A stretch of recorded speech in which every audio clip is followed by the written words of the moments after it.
Hi guys, so today we're going to come back and read chapter 6 of our book. We are reading the Magic Treehouse book, Dinosaurs Before Dark. It is the first book in this series, and I think it's an awesome series, and definitely one that you could look into while you're home.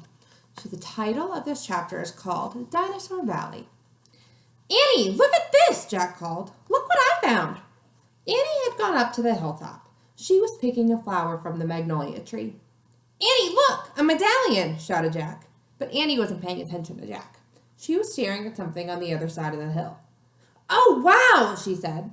Clutching her magnolia flower, she took off down the hill. Annie, come back, Jack shouted. But Annie had disappeared. Oh, brother, Jack muttered.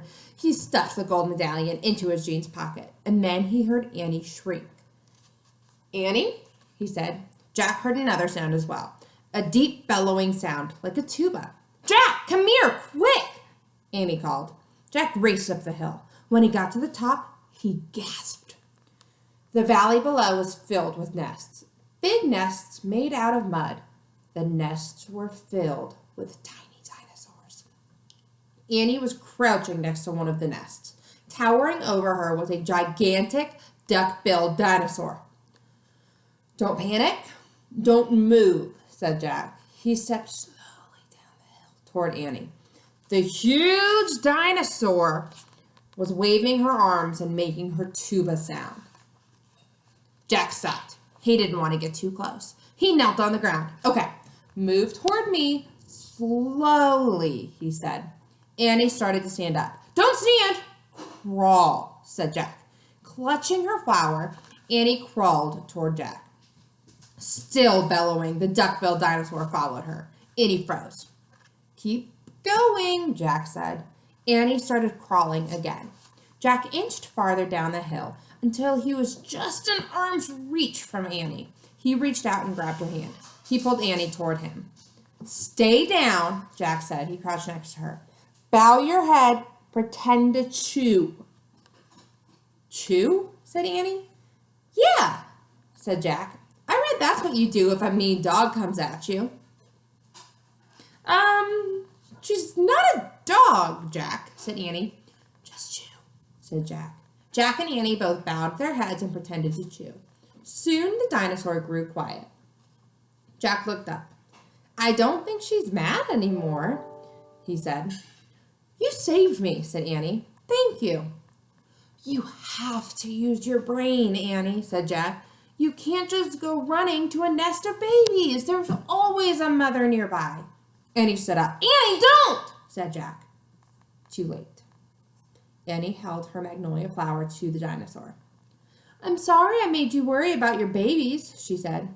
The dinosaur moved closer to Annie. She grabbed the flower from her hand and reached for another. No more, said Annie. The dinosaur let out a sad tuba sound.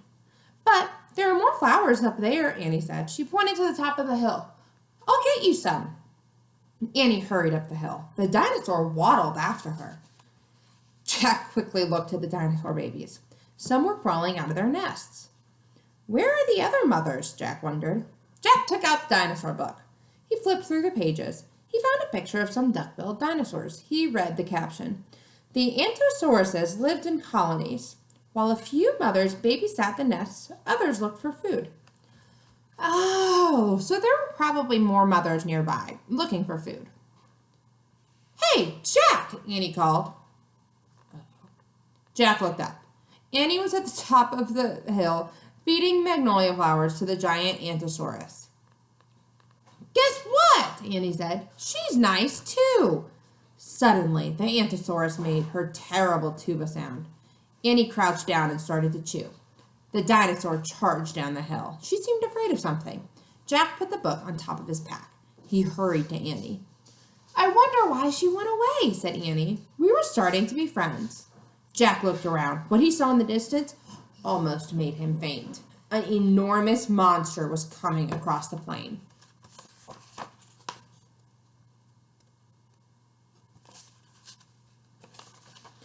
The monster was walking on two strong legs. It was swinging a long, thick tail and dangling two tiny arms. It had a huge head and its jaws were wide open. Even from far away, Jack could see its long, gleaming teeth. What dinosaur do you think it is? We'll find out in the next chapter. Bye, guys.